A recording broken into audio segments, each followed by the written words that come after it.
Bonus soal jawab dari Musa Pram. Bismillah. Assalamualaikum warahmatullahi wabarakatuh. Ustaz, barakallahu fikum. Mau tanya Ustaz, semoga Allah SWT memberikan keluasan ilmu kepada Ustaz dan kita semuanya. Jika kita baca surah As-Sajdah atau Al-Insyiqaq atau yang ada perintah sujud di dalamnya dalam keadaan sholat atau di luar waktu sholat, apakah hukumnya kita wajib sujud atau bagaimana? Jazakumullah khairan Ustaz.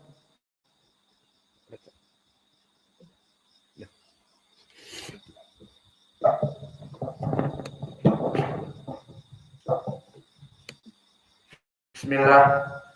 Untuk permasalahan sujud at-tilawah, maka disebutkan di dalam Al-Quran lambang, kita katakan lambang.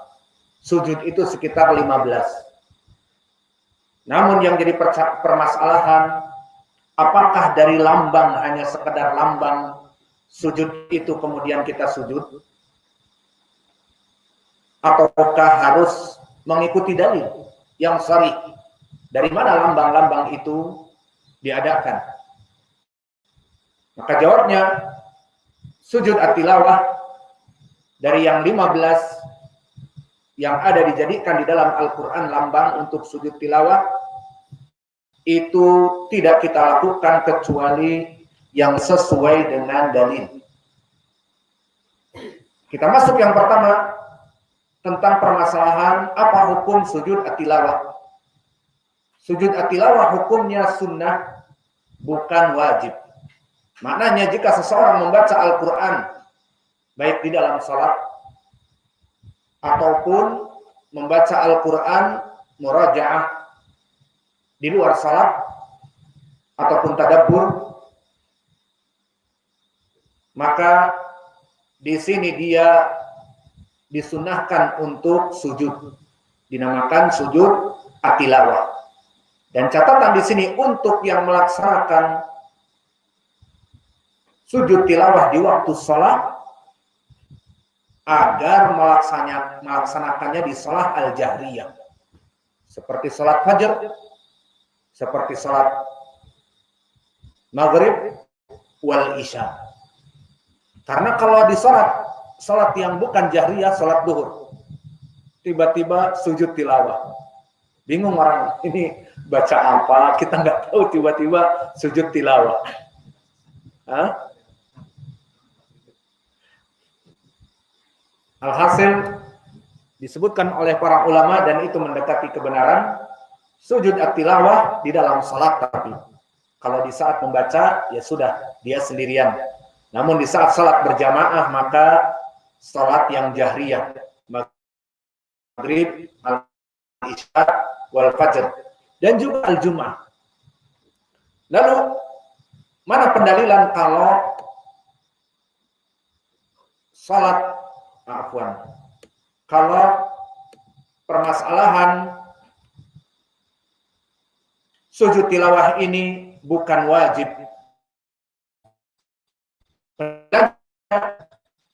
Pertama datang dari Ibnu Abbas radhiyallahu anhuma, anna Nabiy sallallahu alaihi wa ala alihi wasallam sajada bin najmi wa sajada ma'ahu al-muslimun.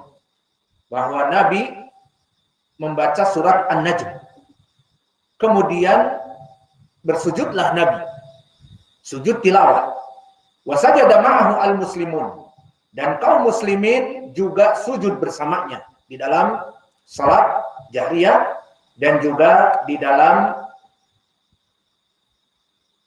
surat muslimin. Hadis ini sahih diriwayatkan oleh Imam Al-Bukhari. Lafadznya Al-Bukhari. Dan juga diriwayat yang lain dari Zaid ibnu Thabit. Di sini pendalilan dari sunnahnya. Berkata Zaid ibnu Thabit, qala qara'tu 'ala Nabi sallallahu alaihi wasallam wan najmi falam yasjud fiha. Di sini Zaid ibnu Thabit membaca kepada Nabi surat An-Najm dan Nabi tidak sujud padanya. Apa ayat yang sujud di sini? Fasjudu lillahi wa'budu. fasjudu lillahi wa'budu. Maka di dalam surat Najm idza wasala, jika sampai kepada ayat ini, disunahkan untuk sujud tilawah. Maka di saat imam membaca ayat ini, fasjudu lillahi wa'budu, di sini dia sujud. Namun jika dia meninggalkan, boleh apa tidak? Boleh, karena hukumnya sunnah. Mana pendalilan sunnah tadi? Di hadis Ibnu Abbas, Nabi membaca surat An-Najm, fasjudu lillahi wa'budu, maka Nabi sujud dan sujudlah kaum muslimin. Namun di hadis Zaid ibn Thabit, bahwa aku membacakan kepada Nabi surat An-Najm, maka jika dia wajib, Nabi akan sujud. Namun Nabi tidak sujud. Maka di sini hukumnya menjadi sunnah. Maka hukumnya sunnah. Lalu perkara apa saja dari ayat-ayat Al-Quran yang kita diperintah untuk melaksanakan sujud at-tilawah? Di dalam Al-Adillah yang mempunyai dalil padanya adalah di dalam 4 ayat Al-Quran.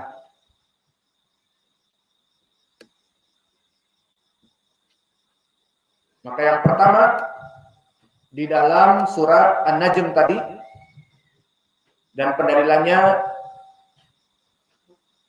banyak, terutama datang dari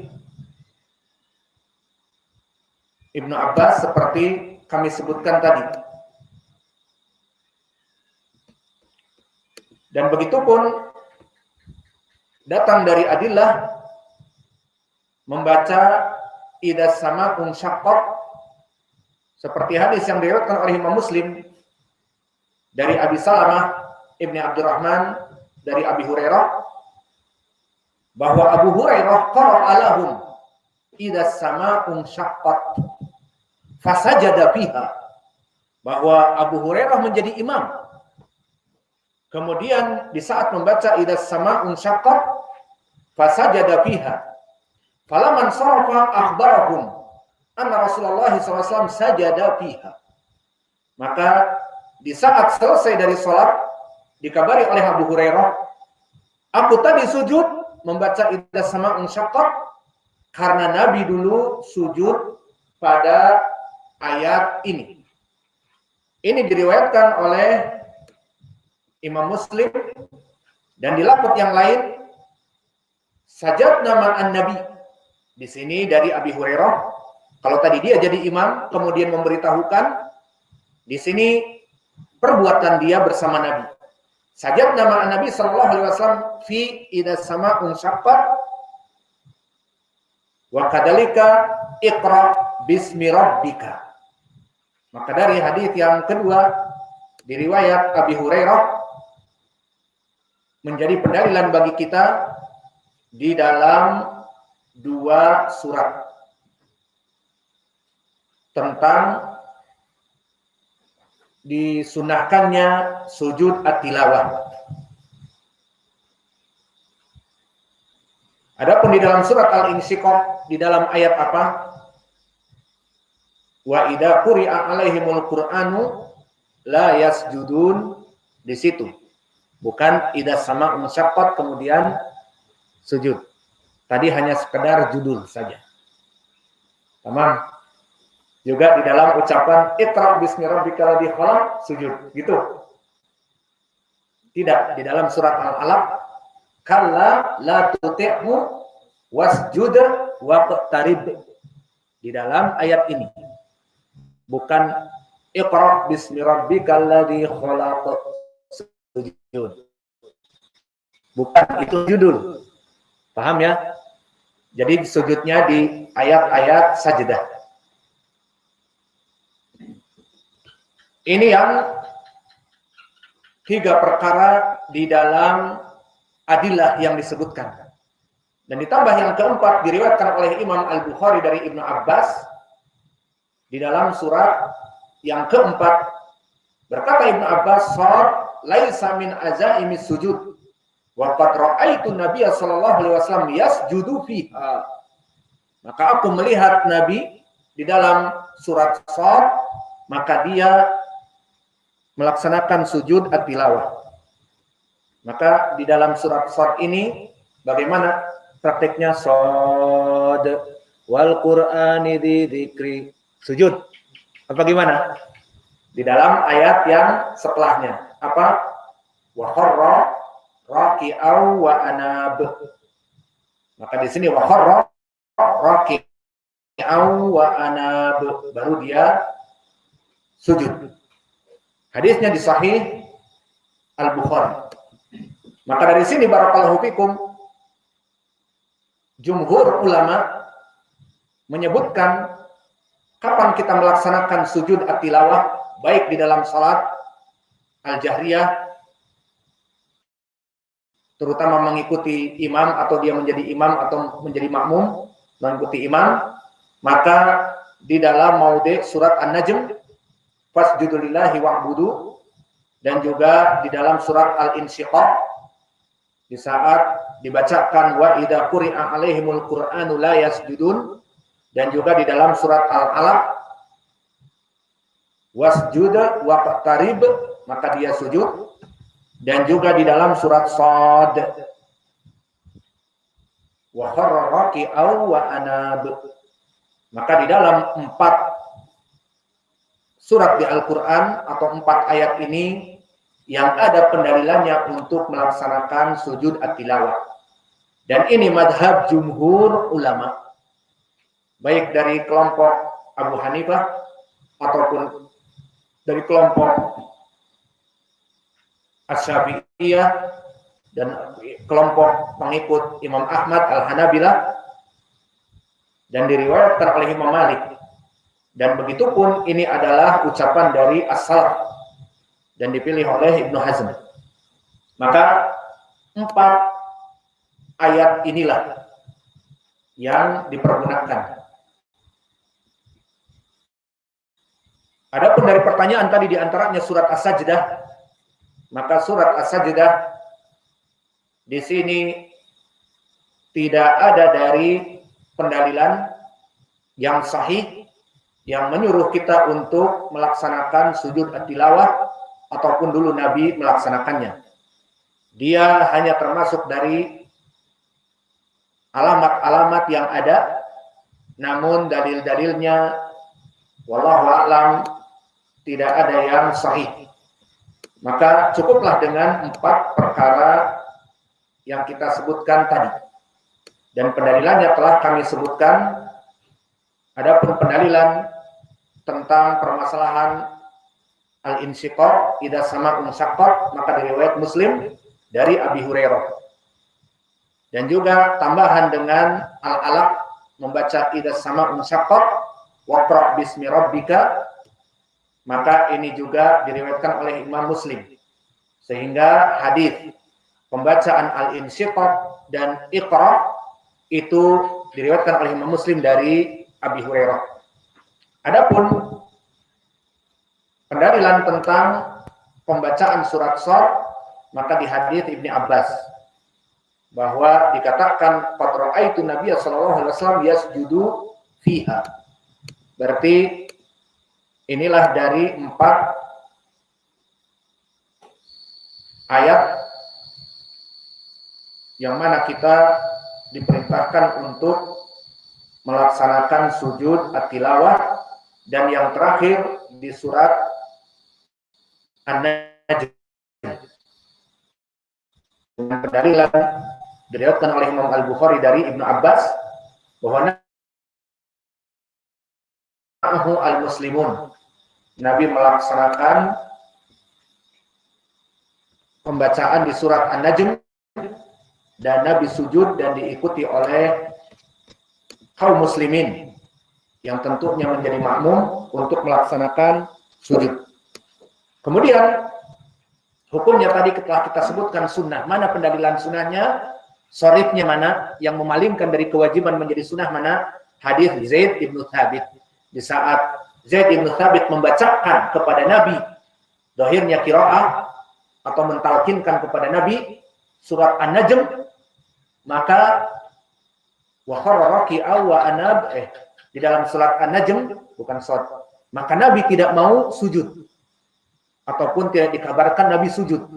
Maka di sini menandakan bahwa baik qiraah di dalam salat ataupun di luar salat tidak wajib, dengan Nabi tidak sujud di saat Zaid ibn Thabit membacakan surat An-Najm.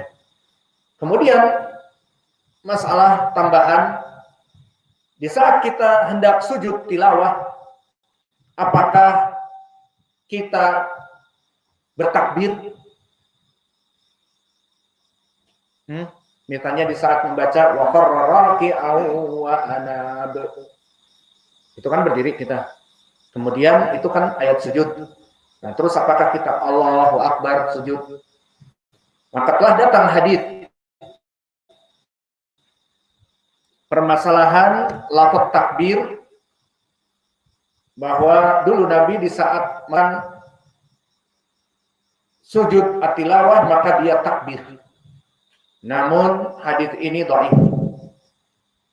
Berkata Syekh kami Muqbil di As'ilah Al-Madinah dan juga di kitabnya Ijabatus Sa'il, qala Syekhuna lam yathbut at-takbir, bahwa takbir itu tidak sabit hadisnya. Ja' min tariq Abdullah Al-Umari wa huwa dhaif. Wa ja'a fi Mustadrak Al-Hakim min tariq Ubaidillah Al-Umari wa huwa imamun lakin laisa fihi takbir. Sebutkan lafaz yang takbir datang dari Abdullah Ibnu Umar Al-Umari dan dia dhaif. Adapun di Mustadrak Imam Al-Hakim disebutkan dari Ubaidillah Ibnu Umar Al-Umari, maka dia rawi yang imam, derajatnya di atas thiqah, tanpa disebutkan takbir.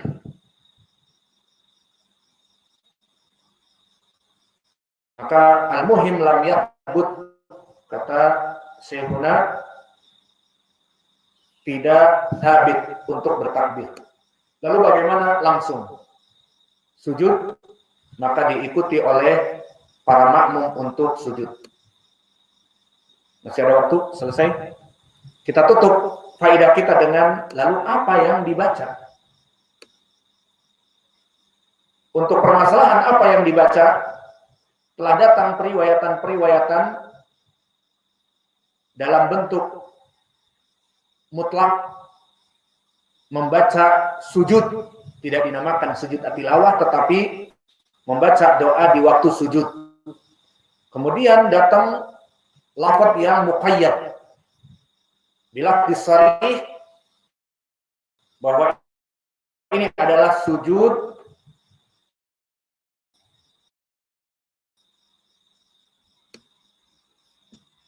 telah datang diriwayatkan oleh Imam Abi Daud secara muqayyad ataupun dhahir. Diriwayatkan oleh Imam Abi Daud dari Aisyah, karena Rasulullah sallallahu alaihi wasallam yaqulu fi sujudil Qur'an. Sujudil Qur'an. Apa makna sujudil Qur'an? Sujud at-tilawah. Fi sujudil Qur'an bilail yaqul, tidak. Di saat dia sedang sujud, sajada wajhi lilladzi khalaqahu wa syaqqa sam'ahu wa basarahu bihaulihi wa quwwatihi. Maka ini lafaz yang ada di Sunan Abi Daud. Lalu apakah sanadnya sahih? Kita kembali kepada sanad Abu Daud, disebutkan an rajulin an Abil Aliyah an Aisyah. Berarti sanadnya apa? Dhaif. Fi sanadihi rajul mubham. Apa rajul mubham? Dzukira an rajulin, tapi tidak diketahui siapa rajul tersebut. Dari seseorang, dari Abul Aliyah, dari Aisyah. Maka di sini sanadnya dhaif. Namun meskipun dhaif, telah datang jalan-jalan yang lain, di antaranya diriwayatkan oleh Imam Muslim dari Ali ibni Abi Thalib. Meskipun lafaznya tidak dhahir bahwa ini adalah sujudul Quran, tetapi disebutkan wa idza sajada, maka jika kalian sujud, maka menyebutlah sajada wajhi lillazi khalaqahu wa sawwarahu wa syaqqa sam'ahu wa basarahu tabarakallahu ahsanul khaliqin. Ini riwayat Muslim dari Ali bin Abi Thalib, dan juga telah datang riwayat mursal yang lainnya. Maka dari sini wallahu a'lam hadis ini bisa terangkat kepada paling sedikit hasan li ghairi, dan dijadikan oleh para ulama doa sujud yang mutlak pun bisa ditakkidkan, sehingga boleh untuk membaca doa sujud yang diriwayatkan oleh Ali, diriwayatkan oleh Imam Muslim, dijadikan untuk ini. Bahkan sebagian ulama pun mengatakan tidak apa-apa membaca doa sujud seperti sujud biasa, subhana rabbiyal a'la dan sebagainya. Alhasil, jika ingin secara detail dengan lafaz yang diriwayatkan oleh Imam Abi Daud, sajada wajhi lillazi khalaqahu wa syaqqa sam'ahu wa basarahu bihaulihi, maka bisa naik derajatnya kepada hasan dengan riwayat mursal dan riwayat Imam Muslim dari Ali. Maka inilah yang dibaca. Adapun penutup lagi, kapan ditutup? Yang jelas karena banyak faedah, kita tutuplah sekarang, janji deh. Kita tutup karena ini perkara yang penting adalah permasalahan keutamaan orang yang sujud tilawah itu menghinakan iblis dan syaitan. Maka jika kalian ingin menghancurkan kesombongan iblis dan syaitan yang selalu menggoda kita dan membuat kesal kita, kita baca Al-Quran baik di dalam salat ataupun di luar salat, kemudian sujud tilawah, namun dengan catatan tadi sanadnya sahih seperti 4 tadi, bukan membaca apa saja yang ada lambang sujud kemudian sujud. Itu nanti syaitan pun senang karena dikatakan mana dalilnya, bisa jadi perkara yang tidak ada dalil, tidak diterima. Maka telah datang diriwayatkan oleh Imam Muslim dari Abi Hurairah, Rasulullah sallallahu alaihi wa ala alihi wasallam, idza qara'a ibnu Adam as-sajdata. Maknanya jika Bani Adam membaca ayat-ayat as-sajdah baik di Al-Qur'an ataupun di dalam salat, fasajada, maka kemudian dia bersujud, i'tazala syaitan yabki, maka syaitan dia menangis, i'tazala, maka dia menyendiri dan menangis, meratapi dirinya. Yaqul, ya waili, umira ibnu Adam bisujud fasajada falahul jannah. Ah, celaka aku. Bani Adam disuruh untuk bersujud dan bersujud baginya surga. Wa umirtu bisujud fa abaitu faliyannar. Adapun aku disuruh dulu sujud dan aku tidak mau sujud, maka bagiku api neraka. Maka faedah dari melaksanakan sujud tilawah adalah juga membuat syaitan menangis.